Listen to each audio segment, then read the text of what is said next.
bien. Vous l'avez vu forcément au titre de la vidéo. Aujourd'hui, on se retrouve pour 5 recommandations du coup pour la période d'Halloween. J'avais déjà fait 5 recommandations pour l'automne et là j'avais fait assez large plus voilà, un automne un peu doux, un peu cocooning, avec parfois quelques livres qui étaient un petit peu plus glauques ou des trucs comme ça, ou voilà, un peu de thriller, ce genre de choses. Mais j'avais quand même tenu à l'écart les livres qui pour moi étaient vraiment typiques, parfaits en fait pour la période d'Halloween, parce qu'on va retrouver des vampires, des monstres, des loups-garous, voilà, des trucs très effrayants, etc. En lien avec la mort, un peu la Toussaint, etc. qui est liée. Et voilà, je les avais mis du coup de côté exprès pour cette vidéo. Et je ne sais pas vous, mais moi vraiment mon fil d'actualité, que ce soit du coup sur Booksta ou sur Booktube ou d'autres plateformes, est rempli d'Halloween cette année. Je sais pas, les gens ils sont pris de passion d'un coup. Et clairement je vais du coup aujourd'hui apporter ma pierre à l'édifice. Alors petit aparté, j'aurais très bien pu dans cette vidéo vous parler de ma lecture en cours qui est The Corpse Queen. Voilà, petite parenthèse, c'est pour ça que je vous montre quand même. On le voit à la couverture, ce livre aurait pu être parfait pour cette période. Mais si je vous le présente, c'est parce qu'il est encore temps pour vous de l'acheter, de le sortir du coup de votre bibliothèque si vous le voulez. Mais pour ce qui est de mon avis, déjà je ne suis qu'à la moitié, on est en cours là tout de suite avec ma lecture commune organisée. Et je vais quand même vous en parler en long, en large, en travers dans une prochaine vidéo, à mon avis dans 2 vidéos si je dis pas de bêtises, avec du coup toutes mes lectures d'octobre, donc j'ai pas envie que ce soit redondant. Donc voilà, comme ça, juste petit clin d'œil, il est placé parce qu'en soi il mériterait clairement d'être dedans. Mais à la place, je vais plutôt vous parler d'une autre lecture, même de 5 autres lectures.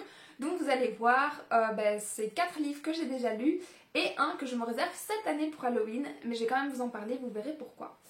Je vais tout d'abord commencer par le livre dont j'ai vraiment envie de vous parler, donc pourquoi attendre. Il s'agit du premier tome de Vampiria, qui est écrit par Victor Dixon, ce qui explique pourquoi j'ai envie de vous en parler. La fangirl est de retour, qu'est-ce que vous voulez. Et Vampiria en fait, du coup c'est, si je dis pas de bêtises, 4 trilogies qui sont prévues pour toute cette saga. Ici donc c'est La Cour des Ténèbres, c'est le tome 1 de la première trilogie qui est terminée à ce jour. Et c'est une uchronie où en fait le monde en gros est dominé par les vampires qui existent donc et avec qui on coexiste tant bien que mal.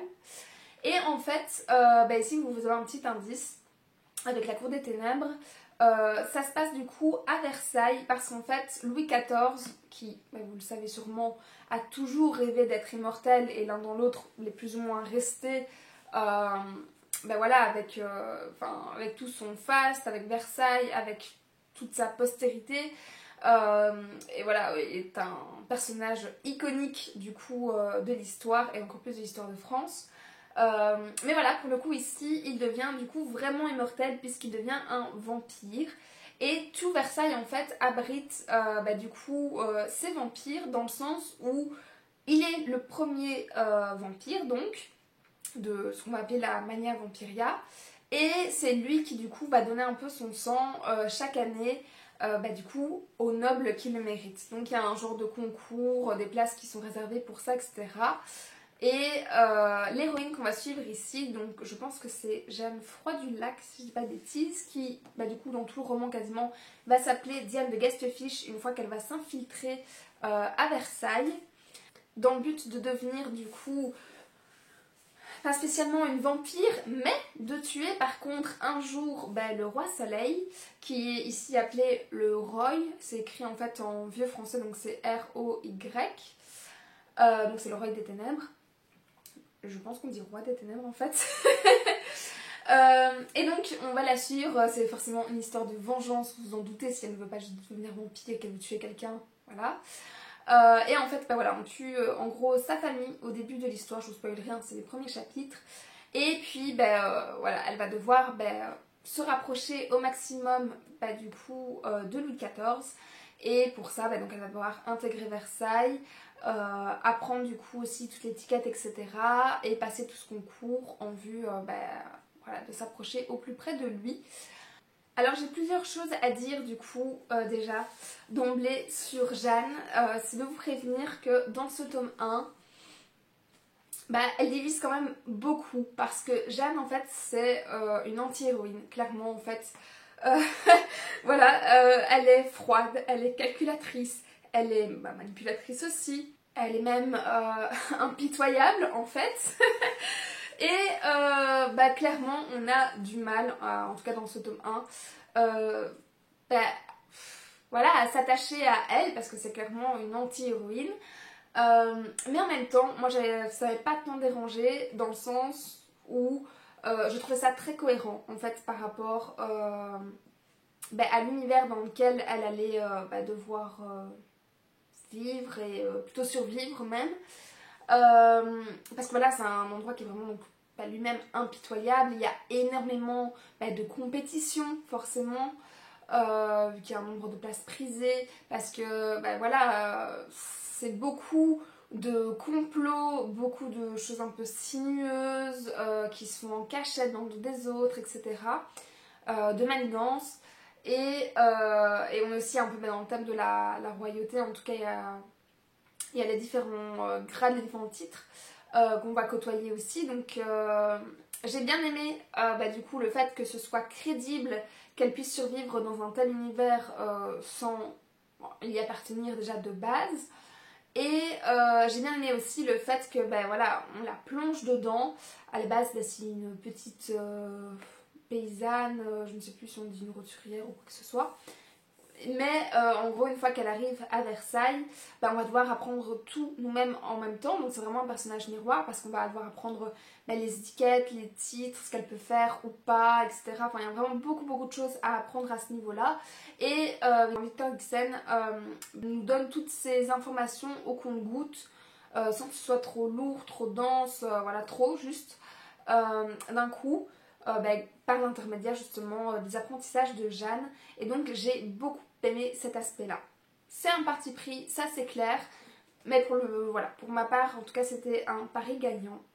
J'ai également aimé du coup forcément l'univers dans lequel l'histoire du coup se déroule, parce que j'adore Versailles, pareil vous le savez pas, mais quand j'étais en secondaire, vu que je suis en Belgique, j'avais fait mon travail de fin d'études sur la symbolique des jardins de Versailles, et donc Versailles c'est une période que j'aime beaucoup, Louis XIV, je me suis quand même pas mal renseignée du coup sur j'allais dire cette période là. Et j'ai trouvé ça très plausible en fait dans les descriptions, dans le fonctionnement, etc. On voit clairement pareil que Victor Dixon s'est grandement renseigné sur le sujet, et pour ça ça marche nickel. On reçoit plein de petites informations comme je vous disais, en même temps voilà, qui restent gérables en tout cas. A l'inverse par contre, c'est vrai qu'il y a quand même quelques facilités dans ce premier tome, parce que autant je vous disais que c'était cohérent, que c'est un milieu très compliqué, etc., autant il y a quand même quelques facilités. Bon, il y a beaucoup de rebondissements, hein, qu'on soit clair, et c'est franchement pas de tout repos pour Jeanne, mais il y a quand même au niveau scénaristique quelques facilités, etc. Je veux bien le pardonner. En vrai, ça m'a pas, moi, tant perturbée ou déçue, etc. que ça. Mais je sais que ça a été souvent relevé, donc je préfère quand même le dire aussi. D'autant que j'ai lu maintenant, du coup, toute la trilogie. Et je sais à quel point il y a un nombre incalculable de rebondissements, de péripéties. L'univers est étendu, mais vraiment plus. Parce que dans le tome 1, donc, on se cantonne du coup au château de Versailles à 95%. Autant dans le tome 2, pareil sans vous spoiler, on va partir du château et on va découvrir, toujours via l'intermédiaire de Jeanne, les alentours de Paris. On va côtoyer la misère, les bas quartiers très sombres toujours, etc. On part moins dans un récit d'apprentissage, je veux dire, et pareil de complot, pour se diriger un peu plus vers une enquête en tout cas, plus de meurtres ou ce genre de choses.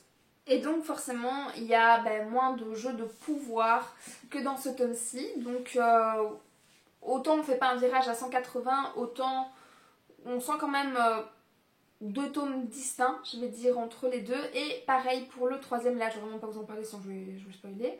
Mais voilà, même dans cette suite, j'avais aimé du coup découvrir cet autre aspect en fait, parce que là on est clairement dans la noblesse, dans le faste. Et dans le deuxième tome, on va, donc je vous disais, découvrir les bas quartiers, la misère. Parce qu'il faut savoir aussi que passer une certaine heure, je sais plus, c'est 22h, minuit ou un truc comme ça, en gros, tous les habitants des paysans doivent fermer leurs portes, et s'ils restent dans la rue, en fait, tous les vampires sortent et ils peuvent juste bouffer les gens. Voilà. Donc on va plutôt découvrir cet aspect-là de l'histoire. Mais bon, la suite de l'un à l'autre, en fait, reste très cohérent au final. Voilà, certains ont préféré le tome 1, d'autres le tome 2, unanimement quasiment le tome 3, mais je vous ai dit, je peux pas vous en parler, découvrez-le, juste découvrez-les en fait. Parce qu'après, il se passe vraiment plein de choses. Moi, je vous présente forcément le tome 1, mais si je pouvais, je vous parlerais blindé du tome 3, je vous jure, ça a été un coup de cœur. Et pareil, le livre était tellement dense, je sais pas si... Non, il est trop... Mais... Allez, pourtant c'est pas une bricasse non plus, et il se passe pourtant tellement de choses dans ce tome, c'est incroyable. Quand on arrive à la fin, on est vraiment en mode genre, mais genre on en était que là au début, sérieusement, genre il y a eu tout ça entre deux.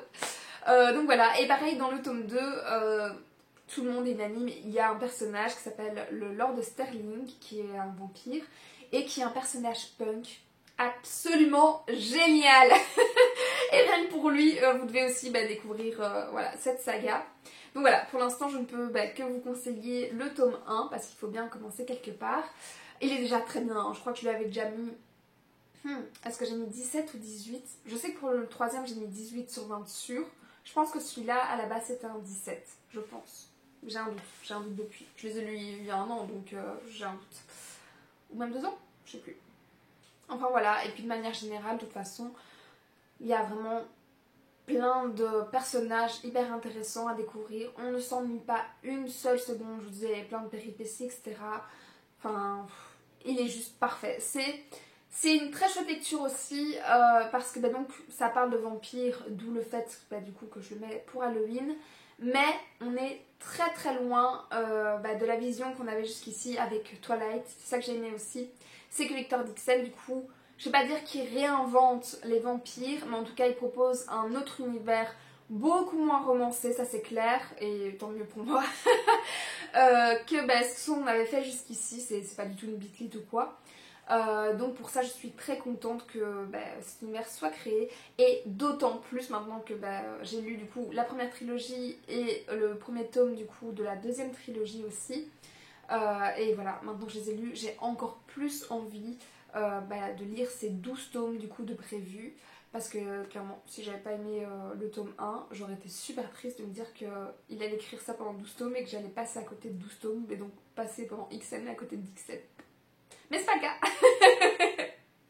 Ah, et aussi juste une dernière chose, tant que je les mains avant que j'oublie, Victor Dixon du coup a créé un jeu de société qui s'appelle Les Courtisans, je pense. J'ai un doute. Je pense que c'est ça. Pareil, je vous mettrai le lien dans la barre d'infos. Autour du coup de Vampiria. Je ne sais pas vous expliquer les règles parce que je ne me suis pas attardée plus que ça dessus, mais je pense que c'est aussi un jeu de complot, pouvoir. J'imagine un peu dans le style de Mascarade si vous connaissez, mais il faut que, il faut que je l'ai en tête, que je vérifie ça surtout. Et ça sort du coup le 19 octobre, donc voilà, foncez, à mon avis on peut y aller les yeux fermés je pense.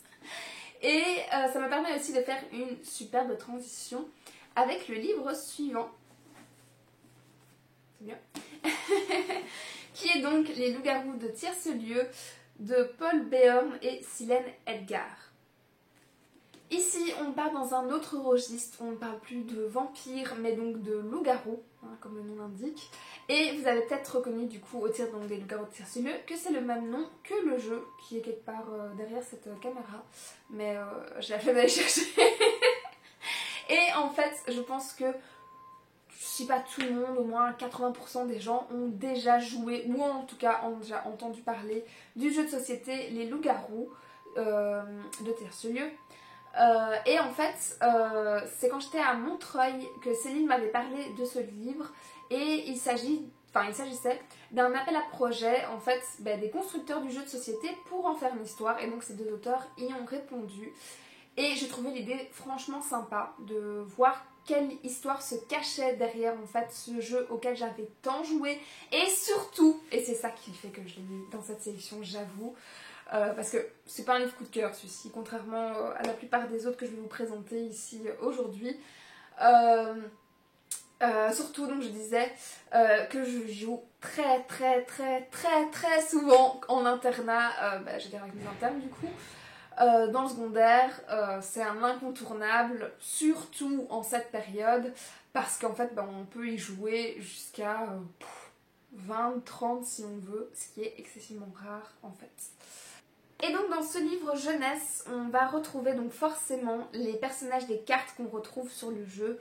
Donc vous allez avoir aussi bien, pour ceux qui ne connaissent pas ou ceux qui connaissent, forcément les loups-garous, les villageois, la petite fille, la sorcière, la voyante, plus ou moins Cupidon il me semble, le chasseur, enfin bref, toute la panoplie. Et on va découvrir véritablement ce qu'il se passe dans ce village où, pour ceux qui ne connaissent pas, chaque nuit, plus ou moins, c'est pas toutes les nuits dans le livre, hein, c'est dans le jeu ça, il y a en gros un décès qui est dû au loup-garou qui attaque le village. Et donc ici on va forcément essayer de trouver à nouveau l'identité des loups-garous, de savoir comment ils se transforment aussi, parce que ça c'est une approche qui est très différente de d'habitude, c'est pas juste la pleine lune qui les transforme. Et ça c'est la partie que moi j'ai aimée du coup dans ce livre, même si ça n'a pas fait l'unanimité. J'ai bien aimé en fait justement le fait qu'on me propose une histoire qui est différente de celle que j'avais imaginée jusqu'ici.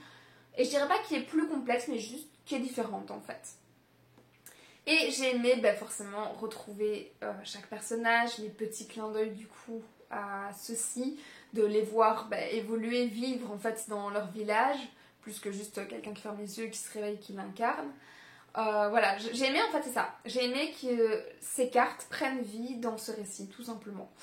Et forcément il y a une petite enquête par rapport à ça, mais voilà, je préfère le dire tout de suite, c'est un livre jeunesse, il n'y a rien de très complexe. Voilà, ça c'est un livre qui franchement se lit bien, se lit vite. Donc voilà, j'ai pas grand chose en fait à dire sur ce livre, si ce n'est ça. Mais j'avais quand même envie de vous le présenter dans cette vidéo parce que je ne m'imagine pas le lire à un autre moment en fait que celui-ci. Que je trouvais le concept plutôt sympa. Voilà, c'était un chouette appel à projet, je suis contente que quelqu'un y ait répondu et je suis contente d'avoir dans ma bibliothèque tout simplement. Et si c'est pas le livre, vous avez compris que je vous recommande le plus dans cette vidéo, ma foi, si l'idée vous tente, comme ça m'a tenté, je vous passe l'info. Et pareil, si vous n'avez pas les trucs très creepy qui font peur, etc., c'est votre droit aussi, il n'y a pas de souci avec ça. Et du coup, il pourrait vous intéresser plus facilement. A l'inverse, un livre qui est plus creepy, j'en ai quand même du coup mis un dans la sélection, même si je vous avais dit que autant les thrillers je peux les mettre d'office en automne mais pas forcément à Halloween. Je dis ça mais c'est précisément ce que j'ai fait cette année, mais soit. Il y a aussi d'autres livres d'ambiance qui peuvent faire peur sans être des thrillers et du coup dans ce cas-ci j'ai choisi du coup un Stephen King et donc Cimetière comme vous le voyez qui a été adapté au cinéma je pense 2 fois si je ne dis pas de bêtises. Je n'ai vu aucun des 2 films, hein, comme ça on est clair. Où on va suivre du coup une famille, donc Creed, qui emménage dans une nouvelle maison. Vous le sentez le truc Halloween, film d'horreur, tout ça. Et pas très loin de cette maison, il y a un cimetière d'animaux où tous les enfants qui ont des animaux domestiques vont les enterrer là-bas. Pas très loin non plus, il y a une terre sacrée. Une terre sacrée du coup qui appartenait à des Indiens. Et il se passe des trucs un petit peu bizarres. Bon. Sans vous spoiler quoi que ce soit, l'enfant de cette famille va aller voir jusque-là, va découvrir des trucs paranormaux et ça va mal tourner. Voilà. ça va, ça va très mal tourner. Et là, en vrai, je ne peux pas vous dévoiler beaucoup plus sans vous spoiler, je pense. Donc, je préfère m'arrêter là. Mais c'est un Stephen King qui fait peur, qui est très bien écrit. Mais en même temps, j'avoue que les Stephen King, moi, je trouve qu'ils le sont très très bien. Pour ça, je me joins à la majorité, même si j'en ai pas lu beaucoup. Et j'ai pas grand chose du coup à vous dire dessus, dans le sens où je peux pas vous parler beaucoup de l'histoire sans, je dirais, vous spoiler. Mais voilà, j'avais quand même envie d'en mettre un parce que on me dit que c'est le king de l'horreur et après en avoir lu plusieurs, je comprends pourquoi. Et qui dit horreur dit Halloween. Et puis là on parlait d'un cimetière, donc pour moi il est nickel pour cette période du coup d'Halloween. Je tiens quand même aussi à dire que le Stephen King c'est souvent des pavasses, quoique ici en vrai je m'attendais à ce qu'il fasse plus, il fait moins de 600 pages, pourtant il est quand même assez gros. Mais qu'en soit, les pages défilent du coup toutes seules, pour ça il n'y a vraiment pas de souci. Et du fait que la plume, je vous disais, donc, est très bien écrite, clairement on défile, on défile. Quand je l'ai lu toute seule chez moi le soir, j'ai quand même eu quelques petits frissons, on va pas se mentir. Je vais pas dire que j'ai été terrorisée, mais quelques passages quand même m'ont mis un peu mal à l'aise. Donc voilà, à partir de ce moment-là, je considère que la mission est remplie.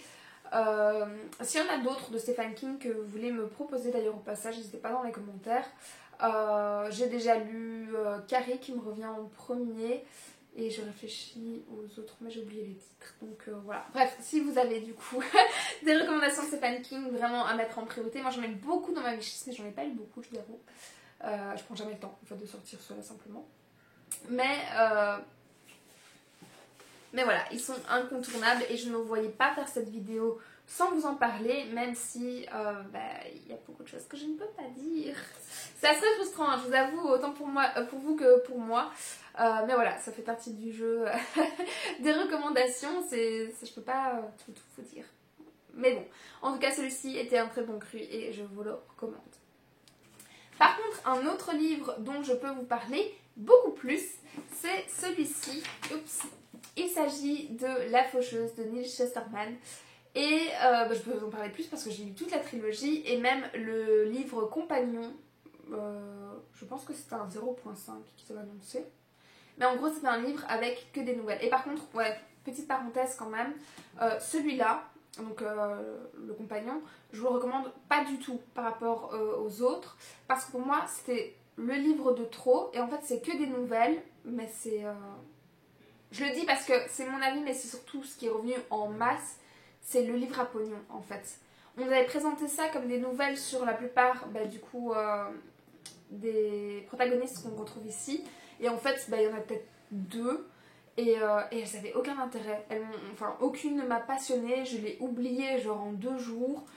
C'était vraiment le livre pour surfer sur la vague. Et puis c'est tout. Et juste, on est blindé à l'avoir acheté neuf. Et en fait, à l'avoir vendu juste après. Donc le truc, il met trop la haine.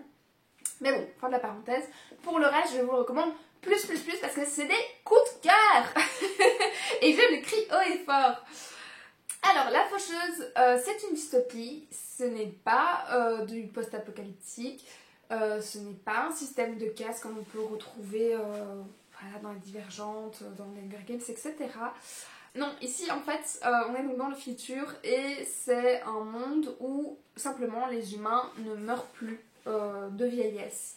Parce que les gens sont suffisamment en bonne santé, on a suffisamment une bonne connaissance en fait du corps humain, de la santé, etc., de la technologie, pour juste rester en bonne santé tout le temps, même si on vieillit, on ne meurt plus, etc.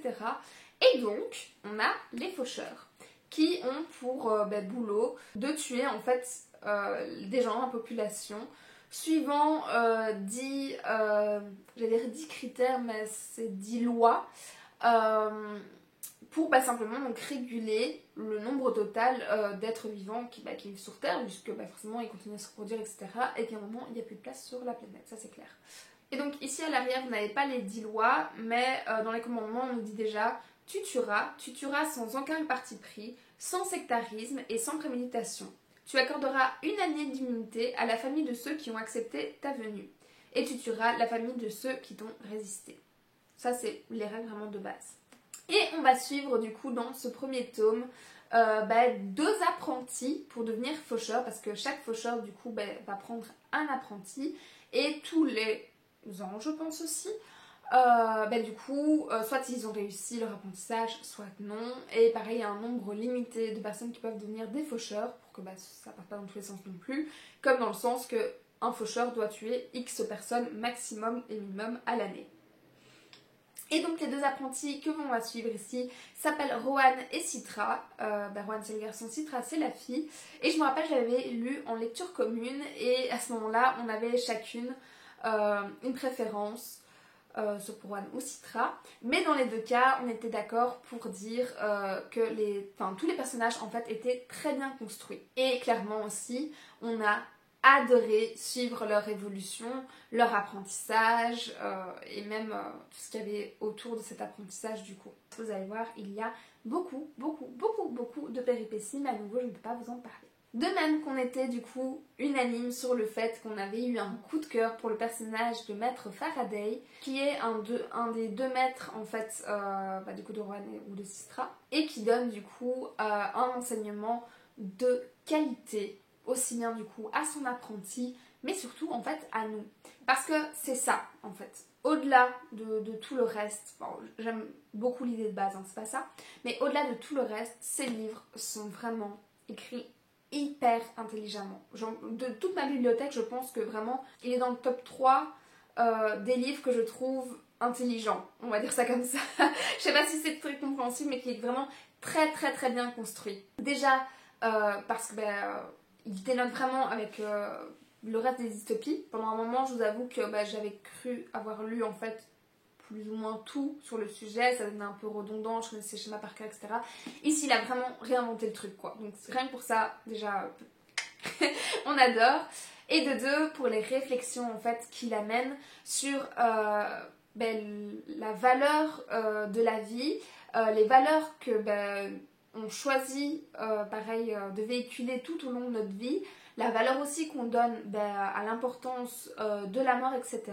Et il y a vraiment énormément de réflexions très profondes, et tout de suite je peux pas vous en communiquer, et j'ai peut-être pas vraiment tout retenu, mais en même temps c'est pas grave parce qu'un jour je sais que je vais les relire cela et ça sera dans ma bibliothèque pour le dire.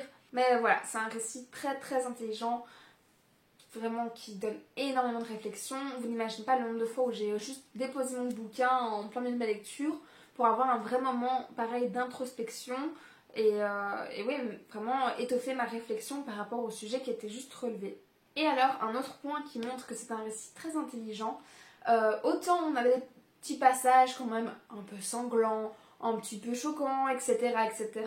Autant tous ces messages-là sont amenés vraiment avec parcimonie, avec douceur, avec bienveillance, et vraiment l'équilibre entre les deux est juste un bijou. Un bijou, c'est vraiment... C'est un livre très équilibré à ce niveau-là aussi, et c'était très chouette à lire. Parce que c'est pas uniquement du trash pour faire du trash, parce que c'est pas juste on massacre pour le plaisir, pour faire du waouh, etc.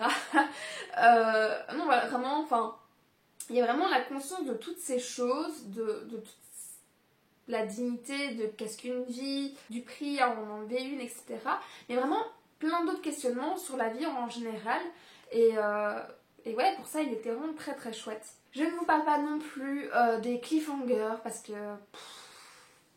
qu'est-ce qu'il y en a dans cette trilogie, aussi bien dans le tome 1 et les autres. Pour ça, je vais pas dire que c'est un Game of Thrones, enfin j'aime pas les comparaisons comme ça, mais je sais pas, tous les 2-3 chapitres, genre il y en a un, et mon cerveau il fait tout le temps genre tout le temps. Et même dans un seul chapitre, ça je me rappelle aussi, pourtant je l'ai lu il y a bien 2-3 ans, c'est l'utilisation de la ponctuation.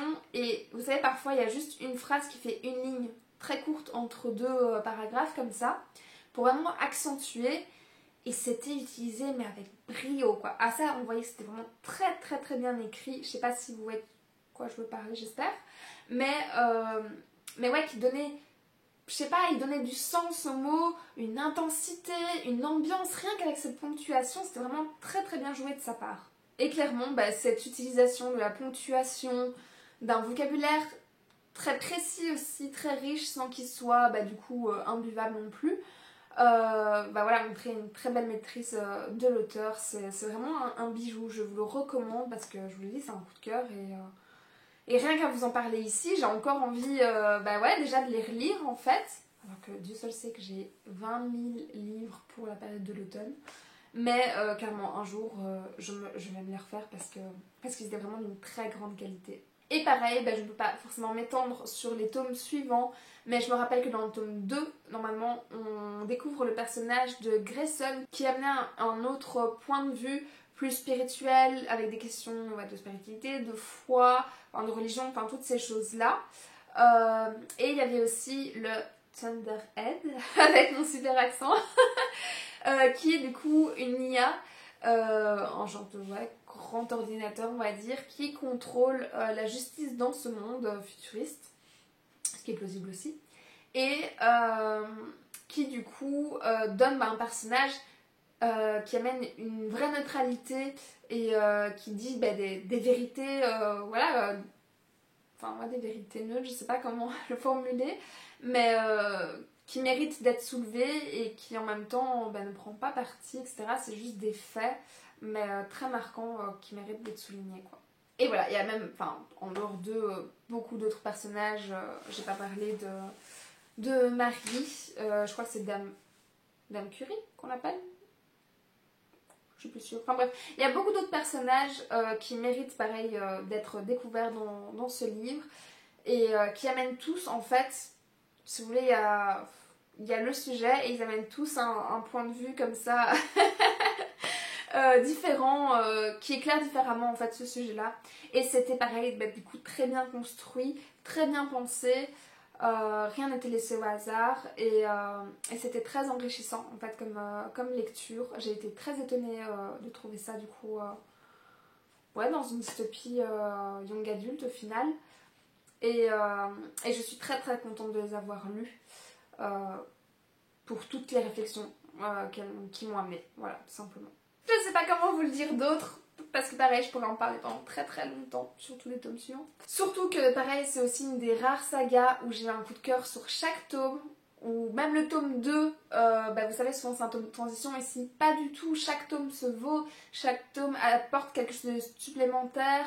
On continue de creuser les sujets, etc. Enfin, c'est complexe, c'est intelligent, c'est brillant, c'est... Lisez-les. Lisez-les, franchement, faites-moi plaisir. S'il y en a un dans tous ces livres... J'ai eu un coup de cœur aussi pour Vampiria, mais franchement, je pense encore au-dessus, La Faucheuse. Allez-y, quoi. Si vous êtes passé à côté à ce moment-là, pour je ne sais quelle raison, ajoutez-les maintenant, quoi. Et on arrive déjà, du coup, au dernier livre. Et je vous ai dit qu'il s'agissait du livre que je prévoyais pour Halloween. Alors, je ne m'engage à rien dans cette vidéo. Je vous le dis, je vous le présente, mais je ne m'engage pas à le lire. Parce que, si je vous en parle, c'est qu'il s'agit de Loving Repair, pareil toujours avec mon super accent. Je pense que certains d'entre vous, ou comme moi, déjà dû voir passer certaines planches, donc je vais vous montrer plus près. Si vous avez déjà vu ce genre de dessin, genre en planche passée sur Facebook ou quoi, c'est comme ça que je l'ai découvert. Il s'agit d'un album, hein, une BD mais avec différentes histoires dedans. Les planches font peut-être quoi Enfin, les histoires font peut-être 4-5 planches, un peu plus. Ouais, 4, 5, 6 planches.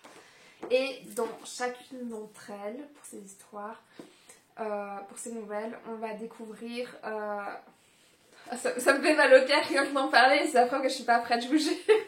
Mais bon, dans chacune de ces histoires, on va suivre un animal qui en fait va décéder.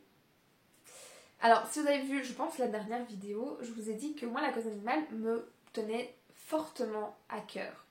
Et c'est pour ça que j'ai acheté ce livre, parce qu'en fait, il coûte un petit peu cher, qu'on se le dise. Moi, je l'avais acheté à Trolls et Légendes, je pense, avec Vibration littéraire. Ouais, c'est ça. Au stand, en gros, c'était parti de... Si tu l'achètes, je l'achète. En sachant pertinemment que j'aurais trop du mal à l'ouvrir un jour. Hein. Et bon, bref. pour la bonne cause. Donc ils coûtent cher, mais il y a une bonne partie des revenus qui vont aux associations pour les animaux. Voilà, c'est pour ça que j'ai décidé de vous en parler dans cette vidéo sans l'avoir lu. Quoique j'ai déjà lu certaines planches vu que je l'ai déjà vu sur Facebook avant qu'il arrive en livre. Mais bref. Et du coup, on suit ces animaux qui décèdent. Et bah, vous voyez, la mort en gros arrive les chercher une fois qu'ils sont décédés. Là où c'est vraiment moche, c'est la façon dont ils décèdent. Alors, du peu que j'ai vu, hein, il y a beaucoup genre des abandons. Genre, je me rappelle très bien d'une planche où c'est un chien qui est abandonné pour les vacances. Et juste le chien, bah, il refuse de bouger d'endroit. Il reste là où ses maîtres l'ont abandonné, en mode genre il lance la balle et il vient chercher, il n'y a plus personne. Et il reste là, en mode genre non, non, mon maître il va revenir. Et je vous jure, je vous dis ça, mais j'imagine le truc, je suis déjà pas bien, je vous jure. Et bien forcément, rester là, etc., il va se laisser dépérir, la mort arrive. Ça, par exemple, c'est une des histoires qu'on peut retrouver dans ce bouquin. On va passer par tous les animaux, hein. Donc juste en feuilletant comme ça, le jour où je l'ai acheté, j'ai vu qu'il y avait des chiens, enfin des chiens chauds ou chiens âgés, il y avait des chats, il y avait des lapins, enfin, qu'est-ce qu'il y a d'autre? J'ai peur de l'ouvrir, mon Dieu.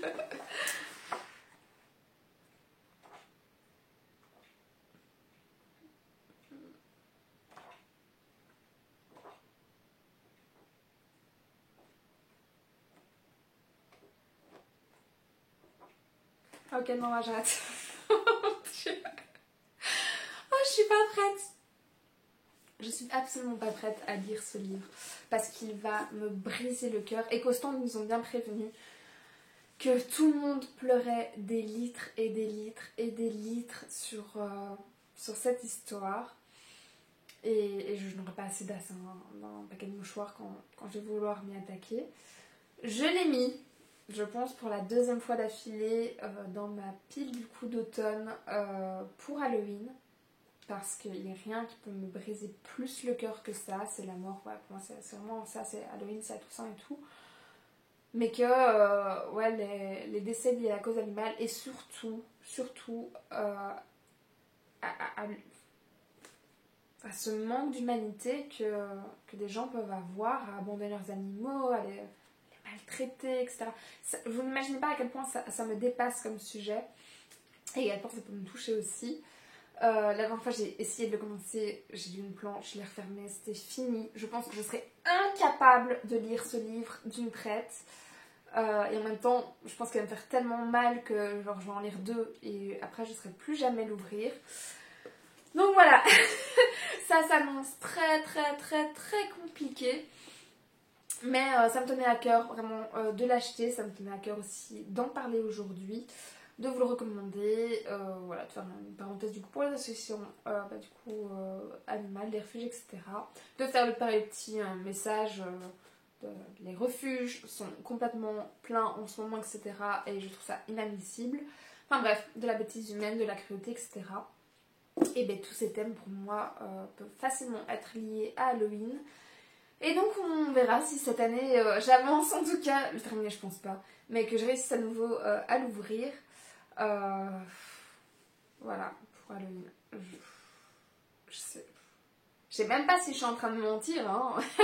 Est-ce que j'y arriverai un jour ou non, mais en plus les dessins ils sont pour...